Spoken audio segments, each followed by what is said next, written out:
The Nigerian National Petroleum Corporation and other companies in the oil and gas sector are yet to remit a total revenue of $22.06 billion to the Federation account. This is according to the Nigerian Extractive Industries Transparency Initiative. Providing a breakdown of the unremitted revenues by the other firms, the report stated that oil and gas producing companies were still withholding $152.69 million, companies involved in offshore processing contracts a whopping $498.6 million, and the NPDC $2.38 billion. Joining me in the studio to discuss this is an oil and gas expert, Meka Olowola. Welcome to the Global Business Report. Thank you for having me. So, Meka, what is your take on the NEITI reports that stated that over $22 billion has been unremitted by the NNPC and other oil firms? Okay, thank you very much. But first of all, let me clarify that that report is 3 years old.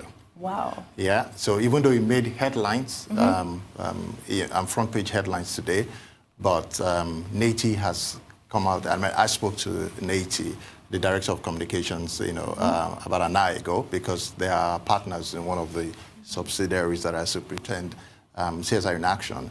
And he said very categorically that the reports are completely false in terms of the currency with which it has been reported. It was 3 years ago. If you look at the NEITI report, which we analyzed, a year ago, is the same report and the same numbers that have been, put on the front pages today. 3 years later. 3 years later. How does that even happen? So yesterday, NEITI had a national conference on remedial issues, which is part of their stakeholder engagement process, as part of being a constituted party of the global Extractive Industry Transparency Initiative, the global body, right?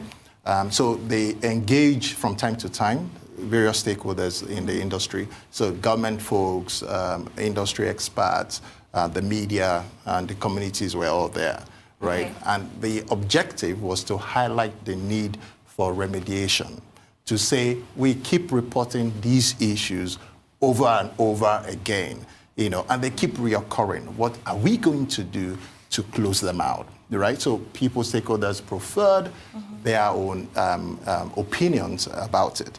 So it was during the course of the discussion. So somewhere along the line, which was 3 years ago, because that's still the most recent, technically speaking, report that is in existence, right? The next one is due in December, which is going to be an audit of the 2016 or probably 2017 as well, right? But it's not due out until December, right? So, but the issue was remediation. What do we do to close that? Because some of the issues date back to up to 1999. Do you understand? So I believe that some journalists in their wisdom decided to take this as a fresh story. Yeah. But so if this is going to come out in December, right? These numbers are 3 years old. Correct. And we're still talking about remediation now. Yes. So are we expecting bigger numbers? No, I don't think so. Okay. I won't preempt the report, but some of the issues that were raised, like swap and some other interesting dynamics that were extant in the industry at the time, are no longer operating in that shape and form, if you understand what I mean. So, and many of the issues are already being resolved. So NNPC was there at the forum yesterday, and they said very clearly that most of the issues have been closed out, and some of them are being closed out. And NEITI themselves are aware that some effort is being made to close them out, even on the part of the oil and gas companies. There have been reports of actual closure on some of the issues. So I don't expect, at least regarding some of these numbers that came out this morning, you don't expect them to be so high. We don't expect them to be so high. Okay, so but now focusing on the NNPCs, there seems to be a huge issue around accountability and transparency, sort of like plaguing the corporation. Is this a notion or a fact? I think it's a fact, right? It's a fact. And NNPC sometimes also do admit that because of the complexity of the industry and the way that it is operated, you often find a gap between their operations and the way the media or the general public really understand, the issues, right? Okay. Because it's so complex that, if you take things like swaps or things like subsidies and stuff like that, the dynamics are so multifaceted that you really have to spend a lot of time explaining, and sometimes it's very difficult to break it down in lay terms what's going on. So oftentimes it is misinterpreted as opacity.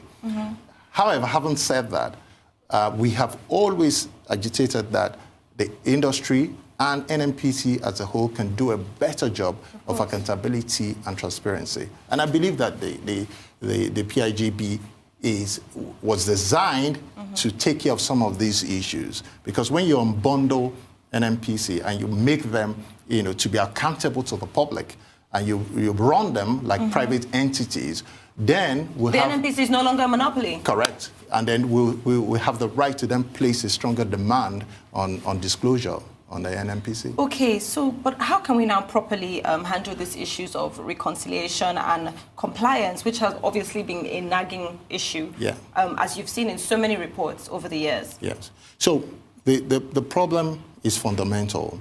So NATI, which is saddled with the responsibility of highlighting some of these non-compliance issues, doesn't have the legal authority to say, for example, prosecute errant companies.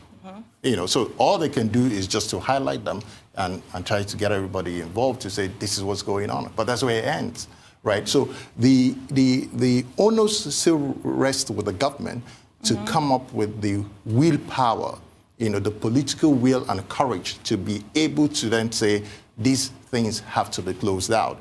So from time to time, the last time they set up an interministerial monitoring team, intervention as a way of trying to, close the gaps that exist, but that fizzled away. Right now, the call was very, very strong yesterday, for the interministerial team to come back again and look at ways that, these things can be closed out. So until we have a strong regulatory framework that clearly identifies the infractions and, the punitive actions that will be taken, we'll just be, moving going around back in and circles. forth. So as you've said, the NATI doesn't even have the power to do anything about this. Their job is to highlight. So what options are open for the government to cushion the possible results of this looming crisis now? Yeah, so the way it works is that government will need to come in and say, this is what will happen when these things don't go according to the books.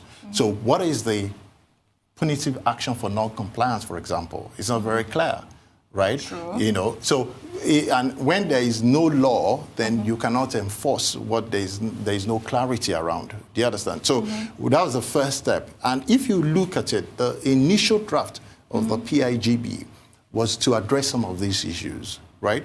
Because many times the substantive minister, whether it's a president or at some point or is a minister of petroleum resources, have been dragged into some of these conversations, right? Into some of these malfeasance when they happen, right? So the question is, do they really have the credibility? Are they really strong enough to come, and when elections are around the corner? Question for me. When the elections are around the corner, do they have the will, the political will to want to carry out some of these things?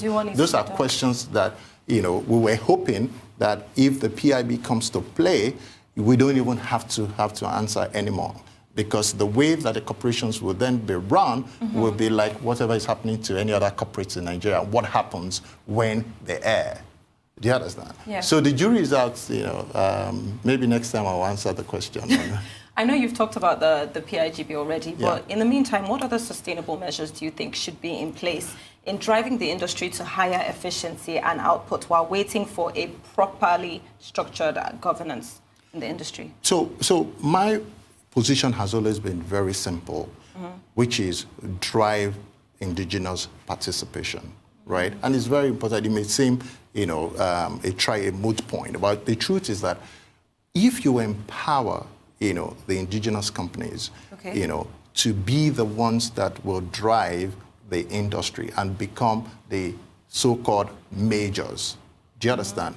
you are less likely to have some of the issues that you have, because many of them are tied around capital flights, right? Many of them are tied to how much reserve. So beyond business, what stake do I have, right, in the country to want to really see it develop beyond where it is? Do you understand? Or even to be able to do anything. Exactly. You know, so if I'm on a tenure, I'm going to live here in 10 years, or at a CEO, I'm going to live here, my investment, I'm going to cash out in 5 years. Do you understand? Would I be thinking of long-term sustainable issues? Long-term responsibility. Do you understand? It's just human.